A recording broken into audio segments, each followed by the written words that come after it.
안녕하세요. 저는 30대 직장인입니다. 오랜만에 딸아이랑 오붓하게 시간을 보내면서 이런저런 생각을 하다 보니 그동안의 우여곡절이 생각이 나 이렇게 사연을 적어보게 되었습니다. 지금의 단단한 저를 만들어줬던 것도 그때의 일들이기 때문에 어쩌면 그때의 일들이 있었던 게 저에게는 기회가 아니었나 싶네요. 저는 20대 때 젊은 나이에 결혼을 했어요. 남편과는 대학교 때 만나게 되었는데요. 남편은 잘 사는 집안 아들이었습니다. 지역 내에서도 유명한 음식점을 운영한 시댁이었고, 저도 그곳을 알고 있었어요. 반면에 저는 가난한 집 딸이었죠. 대학도 겨우겨우 입학을 했었고, 낮에는 학업, 저녁에는 알바로 하루 종일 바쁘게 보내는 평범한 학생이었습니다. 저와는 다르게 남편은 집에서 입학 기념으로 차를 사줬고 수업을 듣고 나서는 친구들을 이끌고 음식점이며 술집이며 다니며 바쁘게 지내던 부잣집 도련님이었어요. 생활부터 달랐던 우리가 만나게 되었던 이유는 대학 동기 중에서 남편과 동창생이 있었기 때문이었어요. 저와 친하게 지내던 대학 동기가 남편과 고등학교 동창이었는데 우연히 마주친 후 남편은 저에게 호감이 생겼다면서 저를 소개해달라고 했던 것이죠. 저는 그때 당시 생활이 힘들어 연애를 할 생각조차 못했지만 남편은 저에게 적극적으로 대시를 했어요.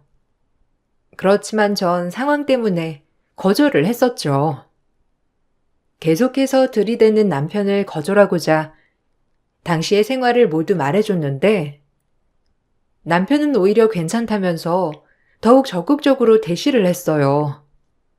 제 상황을 다 알면서도 받아주는 남편이 저는 더 멋있게 느껴졌던 것 같아요. 그렇게 저희는 연애를 시작하게 되었습니다. 그러던 중 연애를 하다가 1년 만에 아이가 생기게 되었어요. 남편은 당연하듯이 아이를 낳자고 했지만 전 주저할 수밖에 없었습니다. 당연히 학생 신분이었고 집도 넉넉하지 않아서 당장 결혼을 하는 것이 무리라 생각이 들었기 때문이었어요. 그렇지만 남편의 생각은 달랐습니다. 제가 주저하는 사이에 남편은 양가 부모님에게 임신 사실을 알려버렸어요. 당연히 양쪽 집안은 난리가 났고 특히나 시댁에서는 엄청나게 반대를 했죠. 시모는 저를 따로 불러서 절대로 결혼은 안 된다면서 못 박아두기도 했습니다. 단도직입적으로 말할게. 오진이랑 헤어져 줘. 네가 임신했다고 하더라도 우리는 너 받아줄 수 없으니까 그렇게 알아.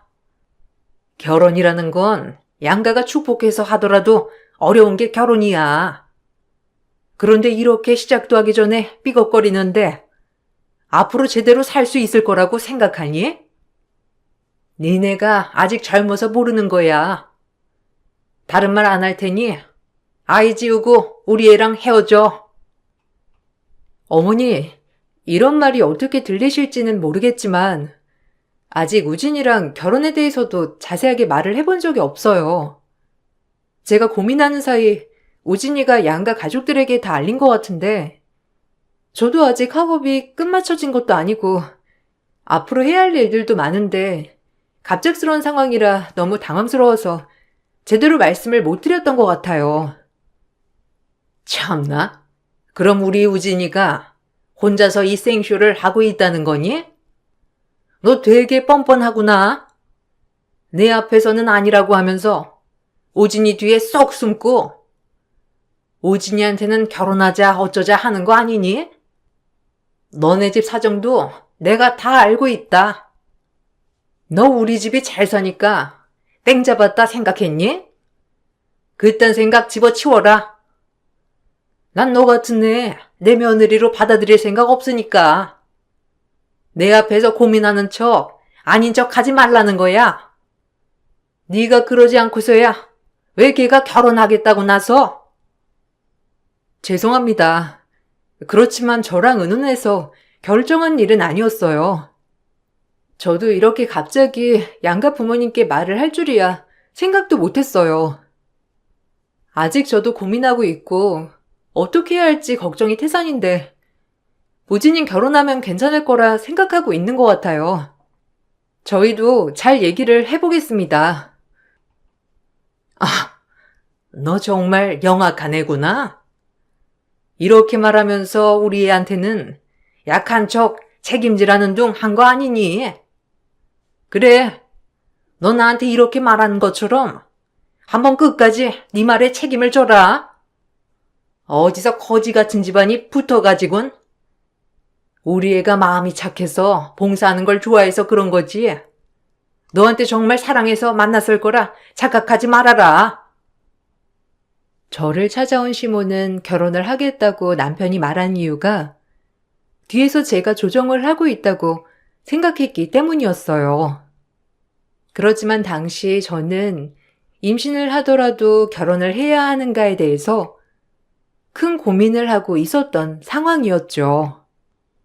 결혼에 대해서는 확신이 없었던 상황이었지만 양가 부모님이 임신 사실을 모두 알게 되었고 거기다가 친한 지인들도 알고 있는 상황에서 어떻게 해야 할지 난감했어요. 남편은 결혼에 대해서 확고했고 주저하고 있었던 저와는 다르게 결혼을 더욱 적극적으로 밀어붙였습니다. 시모와는 다르게 시부는 결혼에 대해서 찬성했어요. 왜냐하면 당시 시부가 하고 싶었던 사업이 있었는데 자금이 모자라던 찰나였거든요. 부려든 축의금을 받는다면 그 돈으로 사업을 할 수 있을 거란 생각에 시부는 찬성을 했다고 남편은 나중에 말해 주었죠. 결국 시부와 남편이 막무가내로 밀어붙이면서 저희는 그렇게 결혼을 하게 되었습니다. 저와 시모의 사이는 당연히 좋지 않았어요. 저희 친척 중에서 외국에 나가게 되면서 몇 년 비게 되는 집이 있었는데 그 집으로 들어가면서 그렇게 신혼생활을 하게 되었습니다. 시모는 그 과정도 너무나 탐탁치 않게 생각을 했어요. 저는 임신을 하고 나서 학교를 휴학하게 되었지만 남편은 시댁 지원으로 학교를 그대로 다녔습니다. 가끔씩 친한 동기가 전화를 해와 학교에서 남편의 생활을 알려주곤 했는데 그때마다 정말 많은 생각이 들더라고요. 정연아, 몸은 좀 어때? 잘 지내지? 이제 아이 태어날 때 얼마 안 남은 거 아니야? 배는 많이 나왔어? 학교에 놀러 와. 안 그래도 애들이 너 어떻게 지내는지 궁금하다고 하는데 시간 내서 보자. 어떻게 결혼하고 나서는 밖에도 잘 안 나오고 우진이는 그래도 꼬박꼬박 학교도 잘 나오던데 너도 그냥 휴학하지 말고 학교 쭉 다니지 그랬어. 너무 아쉽다. 같이 학교 다니면 더 좋았을 것 같은데. 오랜만이야. 그래도 임신한 몸으로 학교 다니긴 너무 힘들지. 벌써 이제 막달이라서 배가 엄청 나왔어. 이제 언제 아이 낳아도 이상하지 않을 정도야. 잘 지내고 있어? 안 그래도 친구들 다 만나고 싶은데 몸도 무겁고 그래서 밖에 나가기가 쉽지 않네. 아이 낳고 나면 학교 가야 하는데 벌써부터 걱정이다, 야. 남편이랑 자주 마주쳐? 우리 둘 중 한 명이라도 그래도 학교는 가야 하니까 잘 가는 것 같은데 학교 잘 다니고 있나 보네. 우진이? 그럼 학교 생활 열심히 하고 있는 것 같던데? 모르는 사람이 보면 결혼한 지도 모를 것 같아. 누가 애 아빠라고 하겠냐? 걔 뭐 똑같지. 주변 사람들한테 잘하고 돈도 잘 쓰고 뭐. 그래도 나는 결혼했으니까 좀 강의만 듣고 가겠지 싶었는데 동기들이랑 잘 어울리고 다니는 것 같더라? 걔네 과에서도 평판 엄청 좋더라고. 결혼한 거 다들 알고 있는데 강의도 빠진 적 없고 성적도 잘 나오고 팀플 할 때도 엄청 적극적이라고 다들 칭찬만 하더라. 거기 과에서는 다들 너 땡 잡았다고 이랬대. 아, 그래? 그렇구나. 하긴 남편은 결혼하기 전에도 잘했으니까. 아쉽다. 나도 강의 듣고 너희랑 같이 점심 먹고 그러고 싶은데. 막상 이렇게 집에만 있으니까 마음이 싱숭생숭하네. 어쨌든 아이 낳고서 한번 보자. 지금은 언제 출산할지 모르니까. 한 번씩 같이 학교를 다녔던 지인들이 전화가 올 때면 많은 생각이 들곤 했어요. 저는 이렇게 생활이 바뀌었는데 남편은 기혼이 되었을 뿐 하나도 달라진 게 없었기 때문이었죠. 그렇지만 당장 학교에 다닐 수 있는 상황도 아니었기 때문에 출산을 하고 나서 아이가 어느 정도 크면 다시 학교를 다닐 꿈만 꾸었습니다. 남편은 휴학 없이 쭉 학교를 다녔어요. 저에게는 출산을 하고 나서 아이가 돌이 되면 다시 복학을 하라며 말을 했고, 전 그 말을 믿었죠. 얼마 뒤 저는 출산을 하게 되었어요. 돈벌이도 없었고, 친정이든 시댁이든 아무도 지원을 해주지 않았기 때문에 병원에서 바로 퇴원하고 집으로 오게 되었어요. 출산을 하고 나서 시댁에선 아이만 데리고 갈 뿐 저를 보려고도 하지 않았어요. 정말 웃겼던 건 시댁 식구들은 다른 사람들에게 며느리에게 하나부터 열까지 다 해준다면서 말을 했다고 하더군요. 우연히 친정엄마가 그 말을 듣고선 너무나 기가 차 했었죠. 갓난아이를 키운다는 건 생각보다 쉽지 않았어요. 친정 부모님은 일을 하느라 집에 오지도 못하셨고 시댁에서는 나 몰라라 하셨죠. 남편은 낮에는 학교에 저녁에는 친구들과 어울리느라 아이를 한 번도 돌봐주지 않았어요. 저는 밤낮으로 아이를 돌보면서 지냈는데 한 번은 아이가 열이 갑자기 올랐던 날이 있었어요. 낮에 병원에 다녀왔지만 아이의 상태는 시간이 갈수록 점점 더 나빠졌어요. 시험 기간이라면서 공부를 해야 한다고 나간 남편에게 연락을 해야 하나 고민을 하다가 축 처진 아이의 상태를 보고서는 전화를 하게 되었습니다. 어디야? 지금 집에 좀 오면 안 돼? 수아, 열이 안 떨어져. 약도 먹였는데도 열도 안 떨어지고 기운 없이 축 처져 있어서 응급실이라도 가봐야 할 것 같은데 좀 와주면 안 돼? 근데 왜 이렇게 시끄러워? 시험 기간이라서 공부한다고 도서관 간다고 한 거 아니었어? 지금 어디야? 공부하는 거 아니면 집에 좀 바로 와. 아, 잠깐 공부하다가 머리 좀 식히려고 나왔어. 그냥 약 좀 먹이고 있으면 안 돼? 지금 당장 못 가. 친구들이랑 다 같이 나왔는데 어떻게 나만 아이 아프다고 빠져. 정 급하면 택시 타고 갔다 와. 원래 그쯤 애들 자주 아프대. 그리고 열 좀 나는 거 가지고 응급실 가는 것도 좀 그렇지 않나? 그냥 좀 있어 봐. 내일까지 열 많이 나면 병원에 다시 가보면 되는 거지. 며칠 동안 열이 안 떨어졌잖아. 애가 기운이라도 있으면 몰라. 기운 없이 축 처져 있고 숨소리도 이상해. 약 먹어도 열이 하나도 안 떨어지는데 가봐야 할 것 같아. 그리고 공부한다던 사람이 머리 식히려고 어딜 간 거야? 설마 지금 술집이야? 술 마시고 어떻게 공부하러 다시 간다는 거야? 장난하지 말고 지금 당장 와. 그동안 공부한다면서 애도 한 번 안 보고 집에도 잘 안 들어왔잖아. 뭔 소리 하는 거야? 나 오늘 못 들어가. 아니, 안 들어가. 네가 집에 있으니까 애는 네가 보는 거지. 지금 공부하느라 바쁜 나한테 집에 가서 애까지 보라는 거야? 그럼 너는 뭐 하는데? 너는 그냥 집에 앉아서 애만 보고 있잖아. 네가 똑바로 애 안 봐서 아픈 건데 그 책임을 왜 나한테 묻는 건데? 너 진짜 웃긴다. 애가 아프면 네가 알아서 병원 가고 그래야지. 왜 나한테 애까지 보라고 하는 거야? 너 제정신이야? 뻔뻔하네. 뭐? 수아 네 딸 아니야? 네 딸 아픈데 당연히 집에 와서 어떤지 봐야 하는 거 아니냐고. 지금 너야말로 제정신이야? 애가 며칠 동안 열 때문에 아파서 정신이 없는데 아빠가 된 게 매일 집에도 안 들어와. 술 마시러 다녀. 지금 뭐 하자는 건데? 제발 좀 정신 좀 차려. 됐고, 나 오늘 안 들어갈 거니까 네가 알아서 병원을 가든지 말든지 해. 네가 애를 똑바로 봤으면 애가 아팠겠냐?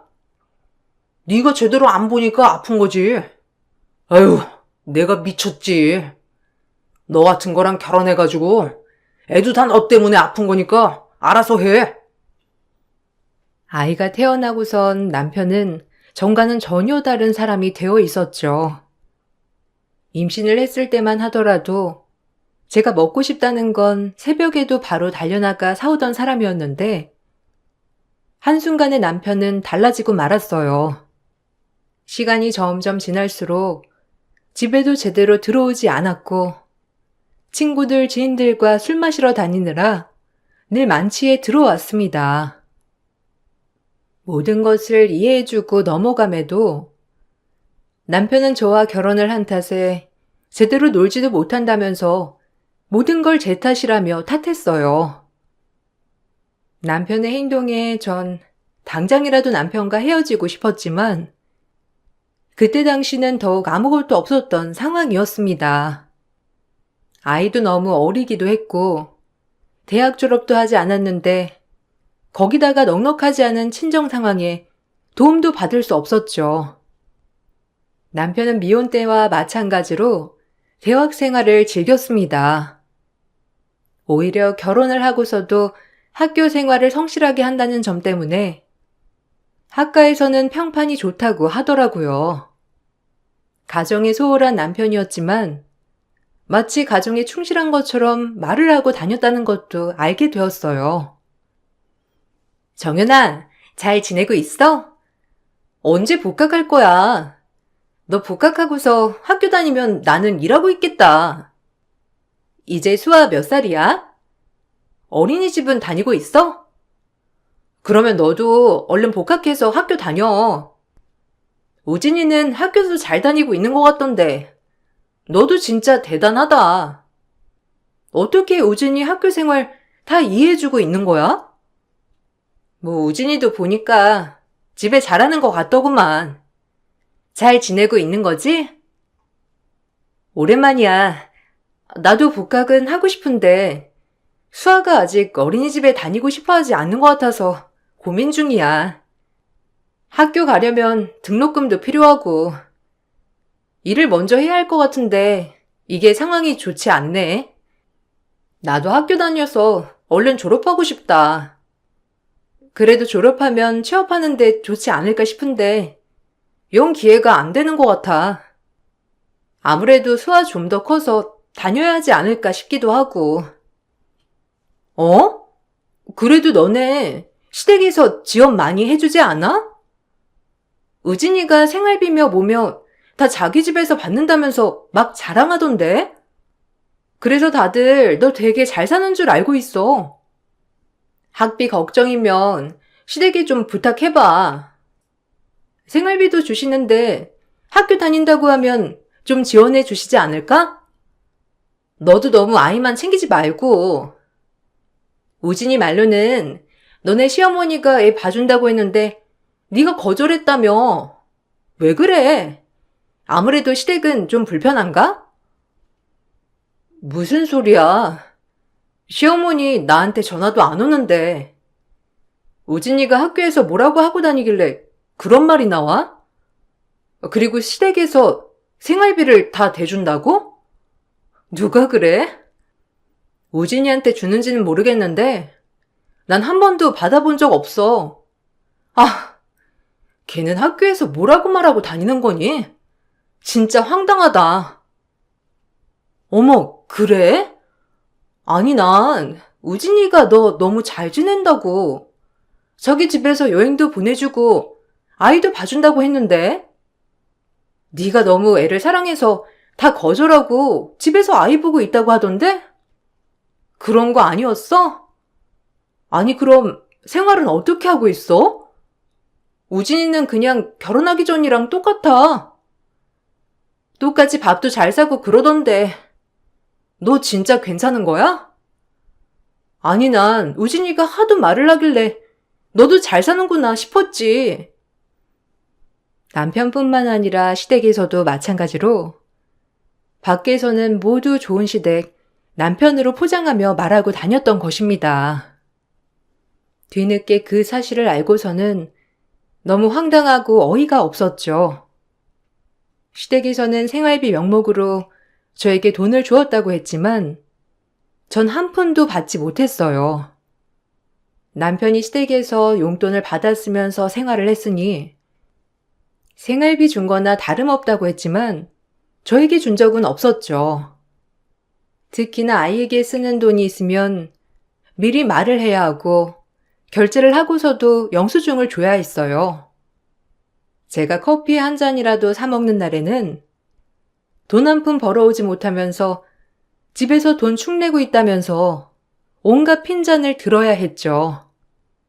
전 친정에서 조금씩 보내주는 돈과 제 사정을 알고 있었던 소수의 동네 사람들 배려로 등하원 도우미 일을 하면서 겨우 생활을 했습니다.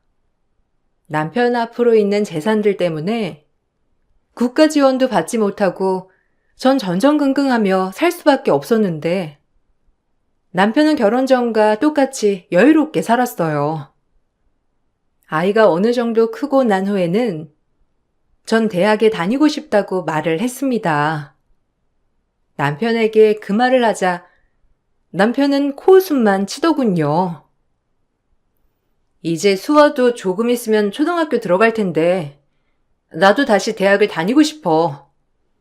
졸업은 해야 취업을 하지 않을까 싶은데 당신 생각은 어때?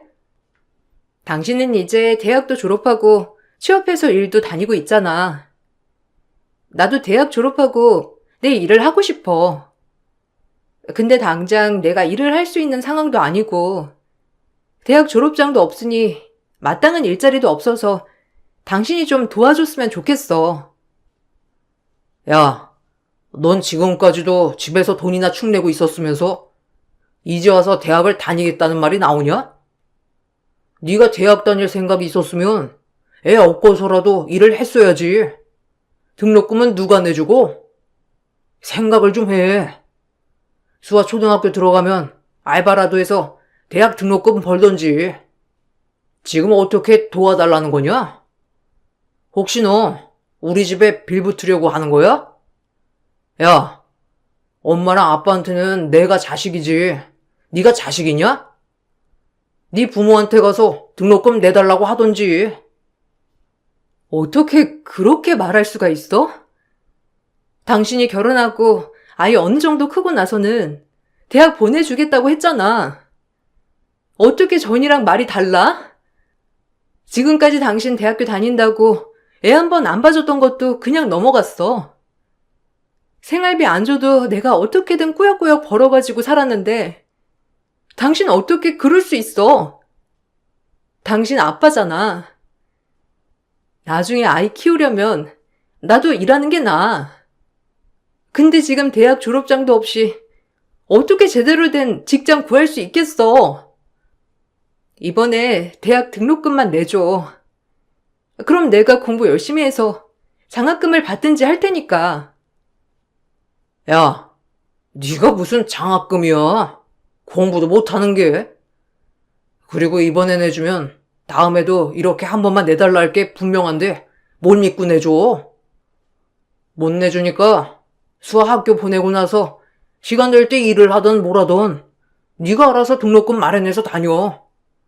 장난하는 것도 아니고 너는 내가 돈줄이냐? 뭐 하나 제대로 하는 것도 없으면서 맨날 돈만 달래. 집에만 있는 너한테 돈이 필요할 일이 뭐가 있냐?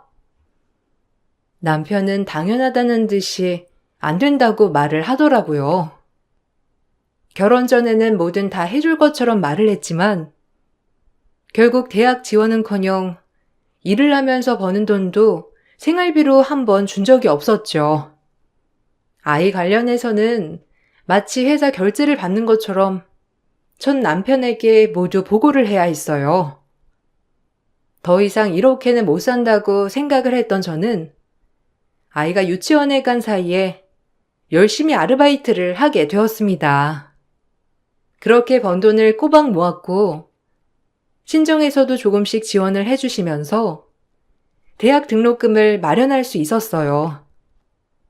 아이가 학교에 들어가게 되면서 저도 같이 다시 학교를 다니게 되었는데 등록금을 벌면서 입학 준비를 하는 건 정말 힘들었지만 이번이 아니면 다음에는 기회가 없을지도 모른다는 생각에 죽어라 공부를 했습니다. 이렇게 열심히 했음에도 남편은 저를 응원해 주기는커녕 비웃기만 했죠. 야, 주제에 맞게 살아. 이제 와서 대학 나온다고 다 늙은 아줌마를 어디서 써주겠냐? 그리고 아이 키우면서 안 그래도 나쁜 머리 더 나빠졌는데 너보다 훨씬 젊은 20대 청춘들이랑 너랑 같냐? 좀 주제를 알고 살아라. 내가 진짜 창피해가지고. 그리고 과는 그게 뭐니? 차라리 졸업하고 바로 취업이라도 잘 되는 학과라도 가던지. 아휴, 답답해가지고. 내가 눈에 뭐에 쓰였는지 이런 것도 예쁘다고 결혼을 했네. 응원은 해주지 못할 망정. 지금 무슨 말을 하는 거야? 내가 전부터 말하지 않았나? 내 꿈이라고. 남편이라면 그래도 이 정도 스스로 시작하는 거 장하다고 해야 하는 거 아니야? 내가 애를 안 보기를 해 집안일을 안 해. 학교 수업도 다 들으면서 열심히 공부하는데 옆에서 당신은 나한테 대단하다, 잘한다, 응원해줘야 하는 거 아니야? 뭘 제대로 해야 응원을 해주지. 하여튼 남들 하는 건 다 따라해야 만족하냐? 네 형편에, 네 주제에 대학 나와서 뭐하게? 어차피 너 애도 봐야 되고 거기 학과 나오면 밥 먹고 살 수 있냐? 시험이라도 보려고? 네 머리로?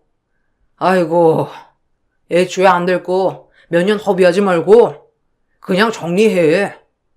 취업이라도 잘 되는 과라면 모를까?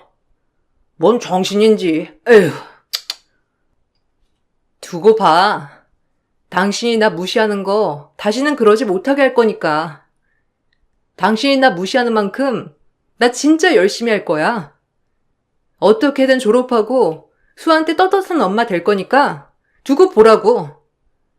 당신 항상 그랬지? 내 주제를 알라고. 내 주제가 어떤지 나 똑똑히 알았어. 그래서 내가 내 급 좀 높여보려고. 남편의 비아냥에도 저는 열심히 공부를 했어요. 매학기 장학금을 타면서 그렇게 졸업을 하게 되었죠. 제가 대학 졸업을 할 때쯤 남편은 지방 발령이 났고 그렇게 저희는 주말 부부로 지내게 되었습니다. 어차피 가정에는 신경을 안 쓰던 남편이라 저 역시 새로운 일을 시작하게 되면서 정신없이 지냈어요. 처음에는 주말에도 남편이 집으로 오지 않아서 연락을 했지만 남편은 왜 자신을 귀찮게 하냐면서 타박했고 아이가 어떻게 크는지조차 관심도 없었어요.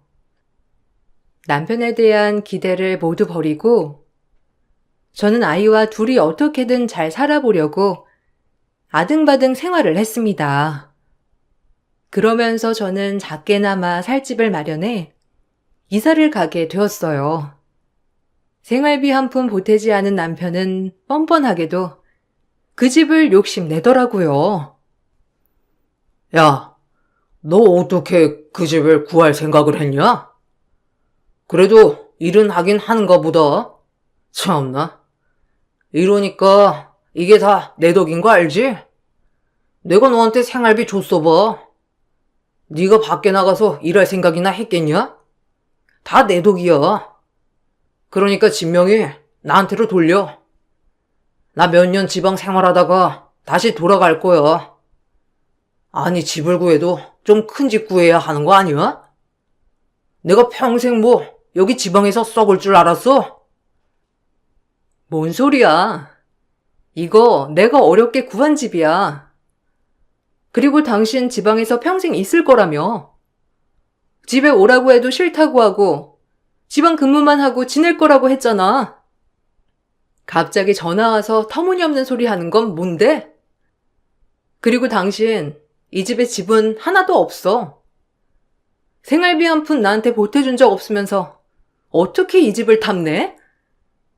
아무리 사람이 뻔뻔해도 그렇지. 양심이 있으면 그런 소린 못하지. 내가 왜 그 집에 지분이 없어? 너 수아한테 쓴 돈은 내 돈 아니야? 너야말로 뻔뻔하네. 네가 집에만 있으니까 나갈 돈이 없었던 거지. 집에만 있는데 돈 쓸 일이 뭐가 있냐? 너무한 거 아니야? 지방에서 고생하는 남편 생각은 하나도 안 하고 그딴 말이나 하냐? 암튼 나 이번에 올라갈 테니까 명의 변경할 생각해. 알았냐? 원래 그런 건 남자 명의로 해야 하는 거야. 네가 어디서 사기당해가지고 집 날릴 줄 누가 아냐? 헛소리 하지 마. 이 집 내가 고생고생해서 얻은 집이야. 지금까지 미친 듯이 일해서 번 돈이랑 내 대출로 마련한 집인데 당신 지분이 어디 있어? 정신 차려. 당신 집 갖고 싶거들랑 시부모님한테 말해 보던지. 시부모님이랑 당신 주변에는 나한테 집도 해주겠다, 차도 해주겠다 말하고 다녔잖아. 나 그거 하나도 안 받았는데 사실대로 다 말하고 다녀도 괜찮아? 너 그딴 식으로 말만 하기만 해봐. 야, 그거 다 이미지 관리한 거야. 뭐 내가 너한테 나쁘라고 그랬겠냐? 우리가 그런 말 하면서 네 이미지도 좋아지는 거야. 그런 거 다 정중히 거절하고 아이만 키우고 있다고 그런 소린 안 들었니? 참나. 좋게 해줘도 난리네. 아무튼 생각해봐. 명의 나한테 바꾸는 걸로. 알았지? 남편은 뻔뻔하게 집 명의를 주장하기도 했어요. 가정을 전혀 돌보지 않았던 남편이 이런 주장을 하는 게 어처구니가 없었죠. 내가 계속해서 거부를 하자 남편은 최후의 수단을 썼습니다. 바로 저에게 이혼 소송을 하는 것이었어요. 남편은 제가 불륜을 저지르고 있다면서 이혼 소송을 했습니다. 저는 너무나 황당했어요. 이미 시댁 음식점이 있는 동네에서는 제가 은혜도 모르고 불륜이나 저지르는 불륜녀로 소문이 난 상태였죠.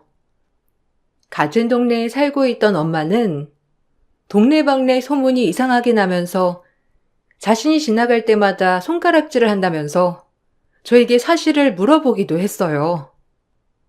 거기다가 시모는 쉬는 날 집에서 아이와 쉬고 있는 저를 찾아와 제 머리채를 잡아 끌고 거실까지 막무가내로 들어오시기도 했습니다. 별것도 아니네. 임신했다면서 들이밀길래 받아줬더니만 그 은혜 보답할 줄은 모르고 이따위 짓거리를 해. 너 수아는 우진이 딸 맞긴 하니? 지금껏 우리 우진이 고생하면서 일할 동안에 너는 더러운 짓거리나 하고 다녔어? 내가 너 그럴 줄 알았다. 애초에 너를 받아줘서는 안 되는 건데 내가 미쳤지. 당장 우진이랑 헤어져라. 아니 네가 헤어진다고 안 해도 내가 너희 갈라놓을 거야. 어머님, 갑자기 찾아오셔서 이게 무슨 짓이세요? 그리고 더러운 짓거리라뇨. 제가 뭘 했다고 이렇게 하시는 건데요? 진정하시고 무슨 일인지 설명해 주세요. 저희 남편 집에 안 온 지 오래됐어요. 연락도 잘 안 되고 그랬는데 지금 무슨 소리 하시는지 모르겠네요. 그리고 이혼 소송이라뇨? 제가 무슨 불륜이라뇨? 뭔가 오해가 있으신 것 같은데 그런 짓 저 절대로 하지 않았습니다. 도둑이 자기 도둑질 했다고 말하는 거 봤냐? 네가 이러고 다니니 우리 우진이가 집에를 안 들어오는 거지. 와이프가 밖에서 더러운 짓 하고 다니는데 어느 남편이 집에 오고 싶겠니? 내가 지금까지 너무 아무것도 안 했나 보구나. 내가 너 어떻게든 끌어내릴 거니까 각오해. 돈 없고 백도 없는 네가 뭘 어쩌겠니?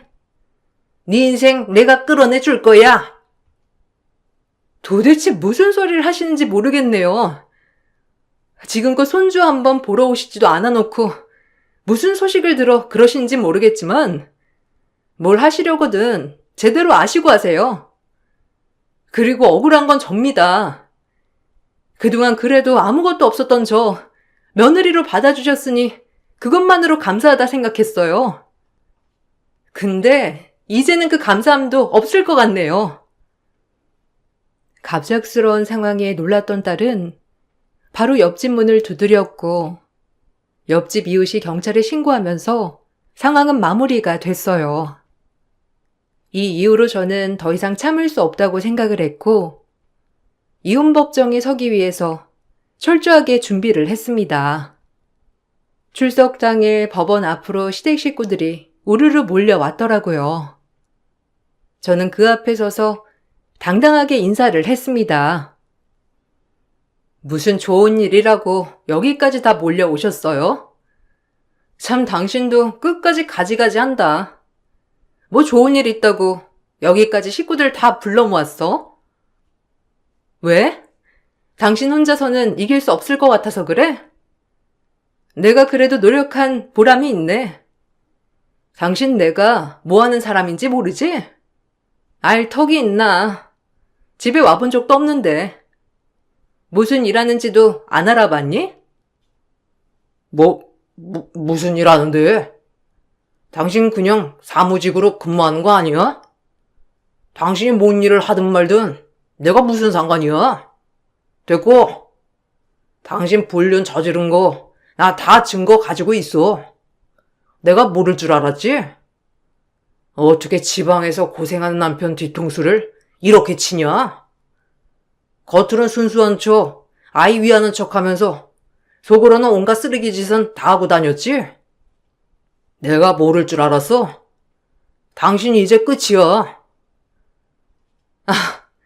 참 방귀 낀 놈이 성낸다더니만.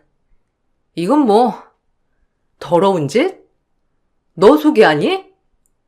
집안 근무하면서 딴 여자랑 살림 차린 건 뭐 깨끗한 짓이니? 아주 소문이 자자하더라. 얼마나 더럽게 놀았으면 지방마다 애인 한 명씩 다 있다고 소문이 나니? 참나, 세상 좋은 남편인 척하고 살면서 온갖 더러운 짓은 다 하고 다니고 그거 당신 아니야? 그래, 이참에 다 정리하자. 안 그래도 정리하려고 했는데 당신이 스타트 끊어줘서 고마워. 뭔 소리야? 당신이 뭘 한다고 그래?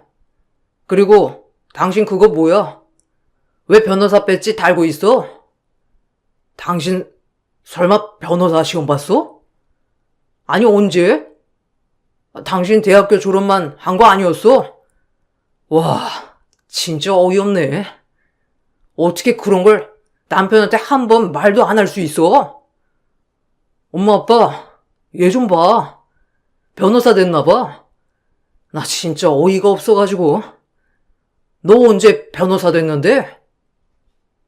그래, 너한테는 내가 여러 번 말했는데도 귀뚱으로 듣지도 않았지. 그렇게 비웃을 때 실컷 비웃으라고 했지? 각오해. 당신이 어떻게 살았는지 내가 찬찬히 짚어줄 테니까. 우리 헤어지는 거 맞아. 근데 이제는 내가 아니라 당신이 줘야 할 거야. 아, 그리고 아줌마. 저번에 저희 집 들어오셔서 저한테 폭력 휘두르셨죠? 저 그거 신고도 했는데 아시는지 모르겠네요. 폭력 휘두르면서 저랑 우리 딸 정신과 치료받고 있는 거 다 청구할 테니 여기서 이러시지 마시고 얼른 가셔서 어떻게 해결할지 준비나 하세요. 전 대학 졸업 후에 로스쿨에 진학을 했어요. 정말 치열하게 공부를 하면서 언젠가는 제 딸과 행복하게 살겠다는 다짐을 했죠. 다행히 졸업 후 시험도 바로 통과를 해서 변호사가 되었습니다. 남편이 제출한 증거는 변호사 일을 하면서 증거 확보로 숙박시설의 동료 변호사들과 단체로 들어가는 장면을 교묘하게 짜집기해서 찍은 사진이었어요. 거기다가 저희 집 앞에 살던 이웃집 남자도 상간남이라 주장을 했지만 터무니없는 주장이었죠. 오히려 남편이 그동안 지방에 근무하면서 여러 여자와 부정행위를 해왔던 것, 생활비도 한 번 준 적이 없었다는 것, 저와 딸을 유기한 거나 다름없다는 점이 모두 인정되면서 결국 남편은 저에게 위자료를 지급해야 했어요.